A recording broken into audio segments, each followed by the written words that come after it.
ముఖ్యంగా మనము అవకాడోలో చూసుకోవాల్సినవి లోకల్ ఫ్రూటా లేదా లోకల్ వెరైటీయా వర్సెస్ ఈ హైబ్రిడ్ వెరైటీసా.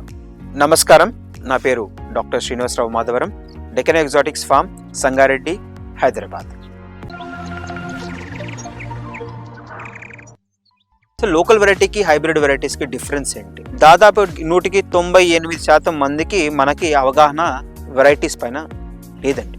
సో ఎవరో వెరైటీ ఉంది, గ్రీన్ బల్బ్ ఉంది, గ్రీన్ స్కిన్ ఉంది, వెరైటీ పెట్టేద్దాం అనేసి చాలా మంది పెట్టేస్తున్నారు. కానీ అది మార్కెట్లో పెద్దగా డిమాండ్ లేదు. మీకు కూర్గ్ కానీ కర్ణాటక రీజన్స్కి వెళ్తే మీకు 30 రూపాయలకి కేజీ వెళ్తూ ఉంది. ఇది రియాలిటీ. కానీ ఇక్కడ సూపర్ మార్కెట్స్లో చూసుకున్నప్పుడు దాని రేటు 200-250కి అమ్మేస్తున్నారు. దీనికి ముఖ్య కారణము దళారులు. రియాలిటీకి ఫార్మర్కి ప్రైసింగ్ రాదు. అండ్ లోకల్ వెరైటీకి లేదా ఈ హైబ్రిడ్ వెరైటీస్కి డిఫరెన్సెస్, మేజర్ డిఫరెన్స్ సైజ్ అండి. మంచి అవకాడో ఆర్ ఇంటర్నేషనల్ మార్కెట్ తీసుకున్నప్పుడు 230-250 గ్రామ్స్ మించి అవకాడోని ఎక్కువ సైజు, ఎక్కువ వెయిట్ ఉన్నది ప్రిఫర్ చేయరు. 230 నుంచి 250-280 లోపలే అవకాడో సైజు ఉండటం వల్ల మంచి రేటు రావటం జరుగుతుంది. అవకాడోని ఇంటర్నేషనల్ మార్కెట్లో మనకి గ్రేడింగ్ సిస్టమ్ తీసుకున్నప్పుడు 4 కేజీల బాక్స్ ఉంటుంది. ఒక 4 కేజీల బాక్స్లో ఏదర్ 16 పీసులు ఉన్నాయా, 12 పీసులు ఉన్నాయా, 18 పీసులు ఉన్నాయా, 20 పీసులు ఉన్నాయా అనేది, లేదా 24 పీసులు. ఇక్కడ వరకే రేటు బాగా వస్తుంది. అంటే దాదాపు 200 నుంచి 300 గ్రాముల లోపల ఉన్న ఫ్రూట్కి మంచి రేటు రావటం జరుగుతుంది ఇంటర్నేషనల్ మార్కెట్లో. అదే ఇప్పుడు టంజానియా నుంచి మనకి 36 కౌంట్ వస్తుంది. అంటే 4 కేజీల్లో 36 పీసులు ఉంటాయి. అది రిజెక్టెడ్ క్వాలిటీ, లీస్ట్ క్వాలిటీ. అది మార్కెట్లో డంప్ చేస్తున్నారు ఇండియా. సో ఈ 36 పీసెస్ ఉన్నది దాంట్లో హార్డ్లీ 90 గ్రాముల నుంచి 100 గ్రాములు ఉంటుంది, 100-110 గ్రాములు ఉంటుంది.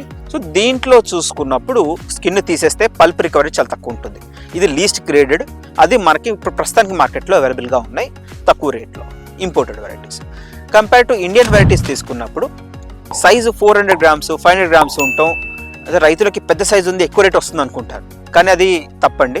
సైజు పెద్దగా ఉన్నంత మాత్రాన రేట్ ఎక్కువ రాదు. ఎందుకంటే అవకాడో కట్ చేసినప్పుడు ఆ రోజు మాత్రం అప్పటికప్పుడు ఫ్రూట్ కన్సంప్షన్ చేస్తారు. సో దాన్ని నిలువ ఉంచి తర్వాత చేయలేరు. అండ్ లోకల్ వెరైటీలో ఆయిల్ పర్సెంటేజ్ 8% లోపే ఉంటుంది. తినటానికి చాలా నీరుగా ఉంటాం.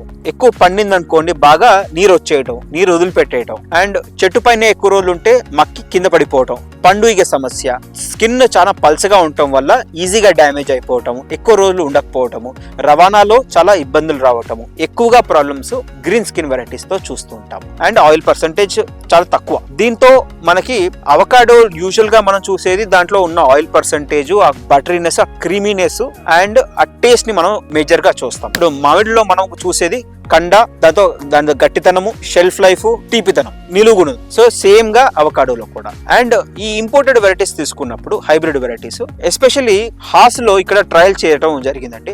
ఈవెన్ నేను డిసెంబర్ లో హార్వెస్ట్ చేశాను. హాస్ డిసెంబర్ లో హార్వెస్ట్ చేస్తాను. డిసెంబర్ లో యూజువల్లీ ఫ్లవరింగ్ స్టార్ట్ అవుతుంది మనకి. అంటే దాదాపు 12 నెలలు, అంటే 6 నుంచి 8 నెలల ఫ్రూట్ రెడీ అవుతోంది. కానీ మనం చెట్టు పైన వదిలిపెడితే ఇంకో 2 నుంచి 3 నెలలు కూడా ఎక్స్ట్రా ఫ్రూట్ ని చెట్టు పైన వదిలిపెట్టొచ్చు. ఎప్పుడైతే మార్కెట్ ఉందో అప్పుడే మనం దాన్ని కట్ చేసి దీన్ని మనము మార్కెట్ కి పంపించడం చేయవచ్చు. దీనివల్ల ఎక్కువ రేటు ఫార్మర్ కి వస్తుంది. ఇమ్మీడియట్ కట్ చేస్తాం, ఇమ్మీడియట్ గా మామిడికాయ లాగా ఇమ్మీడియట్ కట్ చేసి ఇమ్మీడియట్ పంపించేసి ఇమ్మీడియట్ గా సేల్ చేసి, లేకపోతే ఖరాబ్ అవుతుందనే ఒక టెన్షన్ మనకి రైతులకు ఉండదు. అండ్ లోకల్ వెరైటీస్ కంపేర్ చేసుకున్నప్పుడు అది మక్కినప్పుడు ఎక్కువ రోజు చెట్టు పైన నిల్వ ఉండదు, రాలిపోయి కింద పడిపోద్ది. సో దీని వల్ల మనం ఖచ్చితంగా మార్కెట్ కి ఇమ్మీడియట్ గా పంపించాలి. సేమ్ మనకు అవకాడో ప్లాంటేషన్స్ ఎక్కువ అయినప్పుడు, సేమ్ ఇప్పుడు మ్యాంగోలో ఉన్న పరిస్థితి అంటే మార్కెట్ లోని దళారులు మనల్ని అగైన్ కంట్రోల్ చేయబోతున్నారు ఇఫ్ మనము కరెక్ట్ వెరైటీ సెలెక్ట్ చేసుకోకపోతే.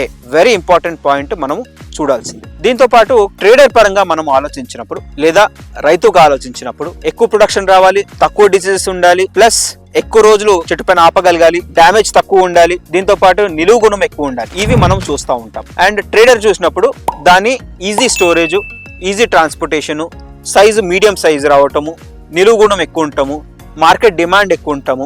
సో ఇవి వాళ్ళు చూస్తూ ఉంటారు. కన్జ్యూమర్ పరంగా చూసుకున్నప్పుడు మనకి అవకాడో తినేది మనము దాంట్లో ఉన్న ఆయిల్ పర్సెంటేజ్, దాని క్రీమీనెస్ కోసం. కానీ ఈ గ్రీన్ స్కిన్ అవకాడో వెరైటీస్ చూసుకున్నప్పుడు సరిగ్గా దాంట్లో మేజర్ ప్రాబ్లం వచ్చేసి సరిగ్గా పండకపోవడం. ఎప్పుడు హార్వెస్ట్ చేయాలో రైతుకు తెలియదు. ఒకవేళ డిలే హార్వెస్ట్ చేస్తే త్వరగా ఖరాబ్ అవుతుంది, ఎర్లీగా హార్వెస్ట్ చేస్తే చేదుగా ఉంటుంది. దాంట్లో ఆయిల్ ఉన్నది కూడా ఆ టేస్ట్ క్రీమీనెస్ రాదు. సరైన టైంలో హార్వెస్ట్ చేస్తే మనకి వారం రోజుల మించి ఆ ఫ్రూట్ నిల్వ ఉండదు. ఇది రియాలిటీ. సో రైతులు 1-2 సార్లు ఆలోచించి ఏ వెరైటీ వెళ్ళాలనేది కరెక్ట్ గా అనుభవంగా ఉన్న రైతులను అడిగి అప్పుడు మీరు ముందుకు వెళ్ళండి.